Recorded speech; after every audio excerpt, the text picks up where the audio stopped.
Hi, parents and ABA therapists. Teaching a child with autism to wait could be a challenge. There are different ways we can do that. So it depends on the situation and it depends on the setting. So if you're teaching a child to wait while they're home until you prepare dinner and they really, really want food now, they want their lunch now, they're really hungry and they can't wait. So they come to you in the kitchen every 5 minutes crying. Or they ask for it once, and if you say wait, they just start screaming, yelling, throwing items, becoming extremely upset. So one way of teaching a child with autism to wait is to give them several tasks to do until you're done with whatever you're trying to get ready for them. So you could tell them, okay, this is a visual schedule, or these are the three things you need to do. You're going to do this puzzle, you're going to put your stuff in the container, the toys container, and you're going to wash your hands, and then you're going to eat. So this way, they're not just waiting for you doing nothing, they're actually involved in some kind of activity. That's, of course, one way of doing it. Depends on the child's ability to do these things, his skills, his understanding to what you're telling him, his age. Another way of doing it is by using token economy. Token economy is basically a collection of items to get the final item or enforcement. So you're teaching the child to wait for 5 minutes or 5-minute increments until you get their food ready. So you're going to say, I'm going to put the timer for 5 minutes. You can do whatever you want.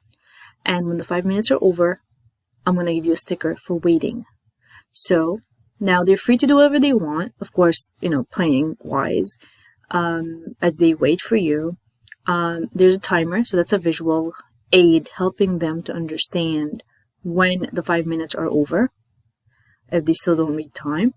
And also, they're getting an enforcement at the end. So the waiting itself is a skill that they're being reinforced to do. Okay, so after the 5 minutes, they get a star or a check mark or whatever. It has to be visual. So you need to have a form with all these steps to get to the final enforcement. It could be waiting for 20 minutes. You're going to have them wait for 4 5-minute increments. So you need 4 stars or 4 check marks or 4 stickers. And then the final item would be, for example, the food you're trying to get ready.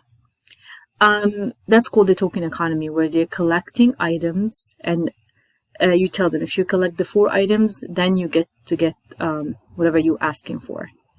Of course, if they don't get to the 4th item or sticker, they don't lose the lunch. This is something different than when you were working for a tablet or a fun game they want. But if they're waiting for something they need as individuals, you're not going to punish them by taking it away. You may say, today you waited for 15 minutes. That's excellent. And of course, not waiting meaning he's going to tantrum for the last 5 minutes, so he's not going to get the sticker or the star or the check mark, but definitely he's going to get the food whenever it's ready. Try not to tell them they have to wait for 20 minutes. Meanwhile, you know that you're going to need 45 minutes to get their food ready, whatever you're doing for them.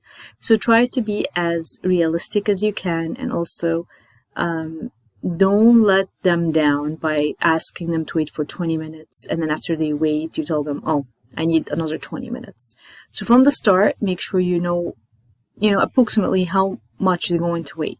So you'll be able to create the right token economy. So they either want to collect 3 stars for 15 minutes or 6 stars for 30 minutes.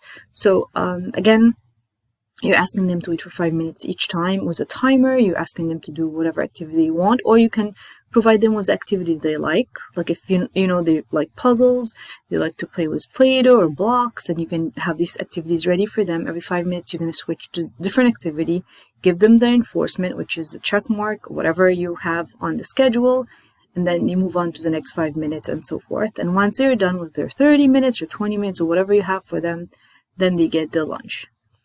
If they waited for 15 minutes and say the last 5 minutes you need them to wait, they start tantruming and getting angry and telling you that they don't want to wait anymore, you're not going to stop them from having their lunch. You're just going to ignore the behavior of tantruming, try to complete whatever task you're doing for them, and present it to them. Have a talk with them. Say, you were great today. You waited for too long. I just need you to wait for some more time. I know it was difficult. I understand you were hungry, but you did great. And I'm sure tomorrow you will be able to wait for those extra 5 minutes. So that's one way of helping children wait. And that could also work in the supermarket. If you're waiting online to purchase something and the line is too long, you can have your phone, put a timer on, give them a high five every 5 minutes, or give them a sticker, or have them play with something while they wait in line.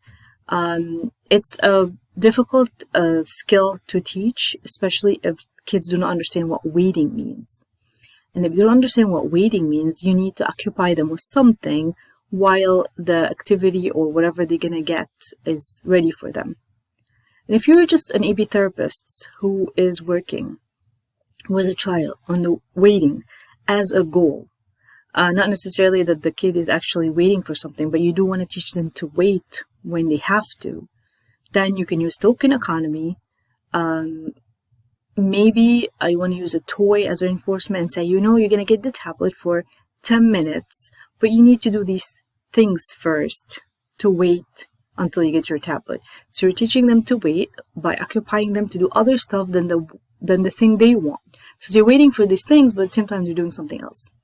Eventually, we want them to wait, maybe without really being occupied, because sometimes in life you don't have the tools with you at the same time when you're waiting.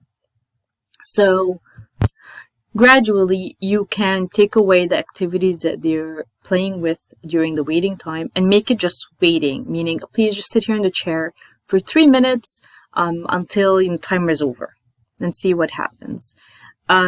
Also, gradually, you want to increase the time of waiting. So if a child really cannot wait for 15 minutes, you're not going to start out by asking them to wait for 15 minutes. You're going to start out by 5, and then 10, and then 15, and so forth. So that's just a general idea of how to use, a methodology to teach waiting. Depends on the child's age, their understanding, their skills, and of course, it depends on their reaction when you tell them to wait. Thanks for listening.